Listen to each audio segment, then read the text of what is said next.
Public art installed on Redwood Road in 1997 raised indignation from the Castro Valley community. The 14-foot tall steel and aluminum structure cost $106,000 and was supposed to represent the Ohlone Indians who once lived in the valley, honoring the western history of our town.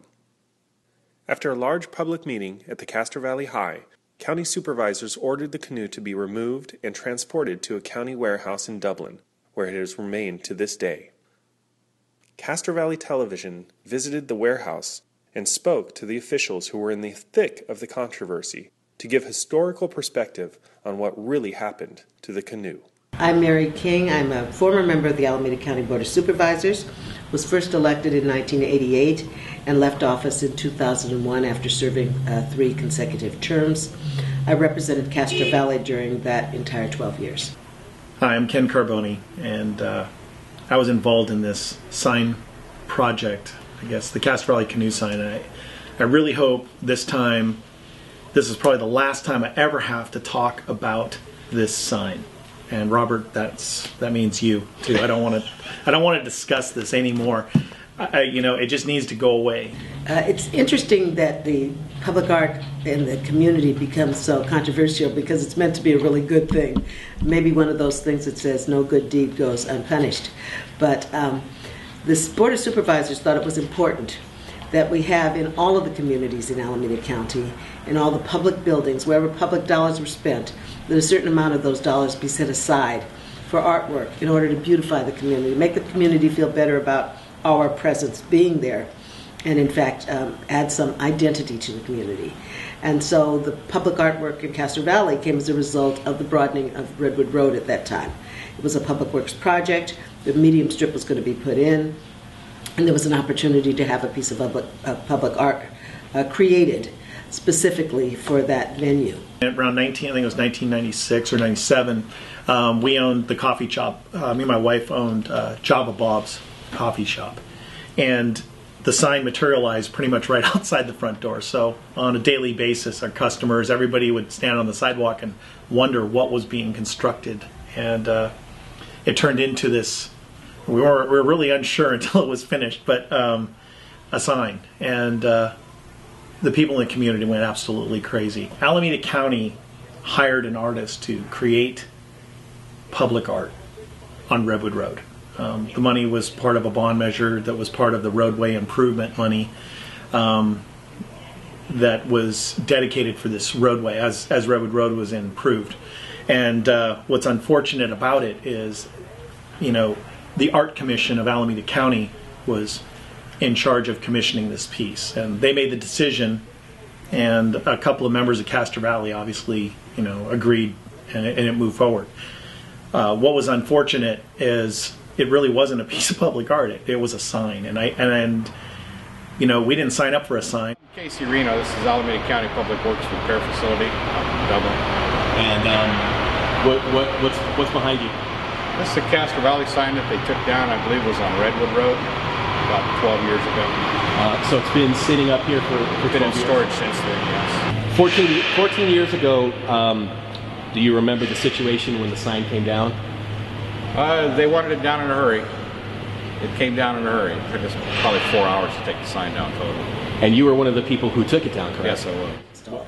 Once it was installed, there began to be rumblings. And when you sit in the office of the Board of Supervisors, in our district, my district was very diverse. It went on, that time all the way from Dublin through Castro Valley into the Oakland Hills, Ashland and Cherryland, and so it was a very diverse district, and it was a county that had a lot of financial issues going on and a lot of other critical issues. So there began to be this noise in the background, a sort of subtle noise that there was something wrong in Castro Valley. People were mad about this piece of artwork.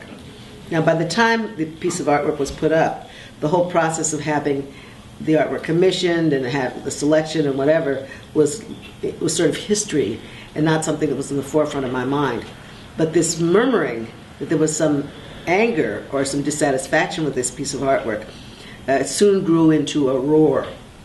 And it was a roar that was heard not only throughout the Board of Supervisors chambers, not only throughout the community of Castro Valley, but throughout the Bay Area, and I think nationally and perhaps internationally. There were news stories, there were shock jocks on the radio who were making fun of it, and there was a crowd of people that were gathering regularly. And certainly every place I went, constituents and others wanted to discuss it with me. There were individuals who would be calm enough to actually tell you what they didn't like about it, and they said that those people, I think, had concerns that it didn't truly represent the Castro Valley community. They didn't understand its historical significance. They didn't get it. And the piece of artwork was sort of like pop art anyway, so it was meant to be symbolic in some ways, and they said the symbolism did not reflect their understanding of Castro Valley and the history of Castro Valley. Then there were people who just said it was ugly and it was distracting, and they were just really angry. The anger about it was overwhelming, and it seemed to grow and escalate daily. Sheila Klein was the artist that was commissioned to do the Canoe sign or design. And what was interesting about it in the process is that they commissioned somebody to do the design of this after they decided who the artist was. So basically they hired somebody to determine this. And so one of the comments I remember, Sheila Klein had said, I came down to Castro Valley from Washington or Seattle, wherever she's from. And she goes, I drove through Castro Valley and this is the look and feel that I got, and this is what I created. And so that didn't sit well with the people in Castro Valley. It was kind of humiliating because there was more than one or two designers here in town that probably could have done a much better job for a lot less money. So even after the public meeting, there was still no real conclusion reached on how we were going to deal with the issue, because it was a piece of artwork, and it was the person who made the piece of artwork had some authority over what could be done with that piece of artwork. We had commissioned her, the county had signed a contract with her, and she had some say-so. So it couldn't just be taken out and destroyed, and that would not be appropriate anyway. During this time, the uproar was getting to be more and more, and I guess the part that really tipped it to where we had to take the sign down was this shock jock, whose name was Mad Dog, or Mad Cow. Man Cow. Man Cow. Oh, see, I've made him into Mad Dog. Just bad enough, I'm telling you, I don't know. He was on the radio, and I got a call early in the morning. I guess he was on the radio during drive time. And I received a call from one of my staff people saying that he was encouraging people to come to Castro Valley and look at this horrible piece of art and do whatever else they felt like doing.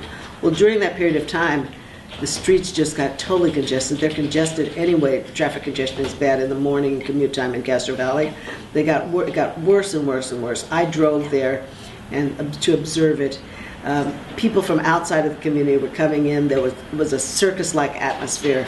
People were egging the sign, and we had to have a couple of sheriff's deputies and sheriff's cars on duty to protect it. At that point, it felt to me as though too much energy and too many resources were going in a negative direction, and we needed to really have the sign removed and placed in a safe place. When it was being removed, did you guys attract attention? Did anybody notice? It was our full-on people. There was every corner had somebody standing on it. It was busy. What was the reaction? Were people applauding? Were people we got applause after we took it down, yeah. I'm not kidding that I really hope that this is the last that I ever hear of this sign. And so I don't think we need any more stories about it. Short of sinking it in Lake Chabot and making a fishing reef out of it, that's about where, that's the only thing I can think of. I guess the moral to this event would be, if you snooze, you lose. We really do need to pay attention to the public process, all of us, whether we're elected or whether we're living in a community, whether we simply care about that community. We need to follow what's going on at the Board of Supervisors level. If you live in the Castro Valley community, you need to attend the public meetings, need to go to the library and look at what's posted there. That's the way you get the information, so that in the future, before something is visited upon you, you have an opportunity to have input as to what that would be and what it would look like. While there's something unfortunate perhaps about the history of this particular sign, I think there are lessons learned, and I think people in Castro Valley are more alert as a result of that in terms of what's going on in their community.